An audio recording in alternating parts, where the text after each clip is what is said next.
I played tons of games with the GameSir X3 for over a year whenever I wanted to play games on my Pixel, but I did have some reservations about this version of their device, all of which I would say have been addressed with their version 3 here. This is a significant upgrade in my opinion from their last model, and I'm excited to talk about it today. This is the best way to game on Android. Introducing the GameSir X3. Let's dive right in.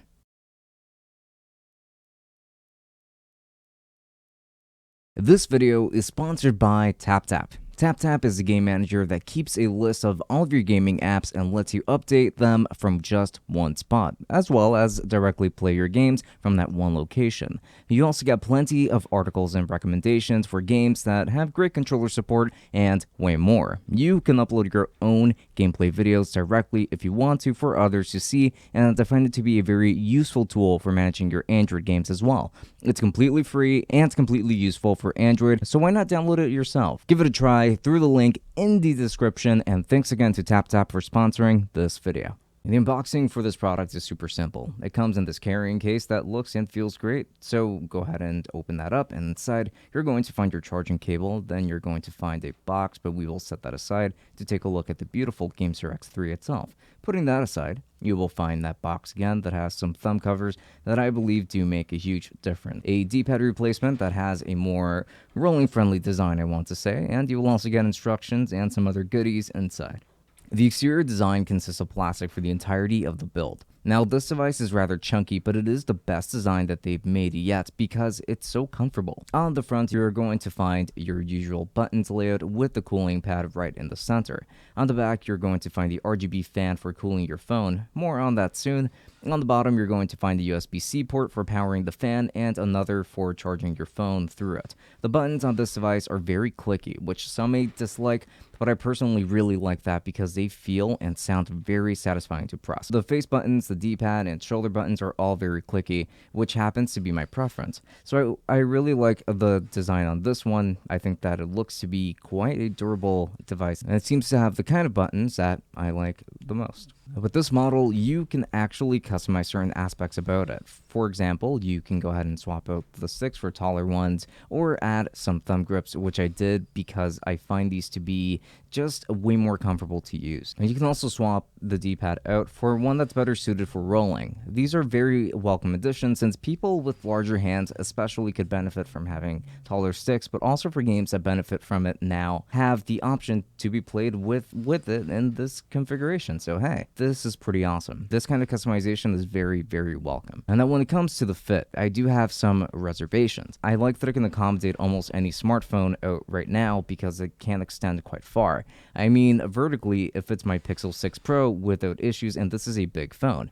Now, the problem is that it won't accommodate phones with cases because even a case that's as thin as my leather case from Google, it will keep slipping off. It just won't fit. So I can't use my phone with a case on, and I hope that they get to address that issue with their X4 model if we do end up seeing one of those in the future. So when it comes to usability, this device is literally plug and play. Android will instantly recognize it as a controller. Not only that, but the games that already have controller support will immediately be recognized over here and get to work from there. I would say that direct integration is really, really good here. Now let's go ahead and talk about how good this controller is for gaming on Android. So I thought that it was pretty fantastic. I tested it with Asphalt 9, which admittedly, while it doesn't require much button input, it was way more comfortable to play with it and use physical inputs to control my game. It was much more satisfying than depending on my touch inputs instead. The buttons felt great here, but where I really wanted to check how good this controller would be was actually when it came to game streaming, since that's what I tend to do the most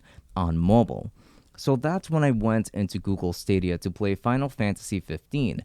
Besides my Wi-Fi not cooperating with me, I had a very good time with this controller. It felt like I was playing on a dedicated handheld, which is exactly the kind of feeling that I would want from a device like this. The buttons felt very solid, but it was more so the thumbsticks that made this device feel so comfortable for game streaming. This is actually the main scenario where I would stick to a device like this. I prefer this device over plenty of the Android handhelds that I have that are capable of doing game streaming because this is just simpler and it's also more convenience. It just feels better, in my opinion. And now there's also one thing that I haven't really mentioned yet, and that's going to be the fan. At least barely talked about it. It's actually very impressive, and it does look great because of the RGB lighting, but you won't see it while you play, so that doesn't really matter so much. It's the cooling that matters because the cooling pad for it is genuinely cold to the touch when this fan is on.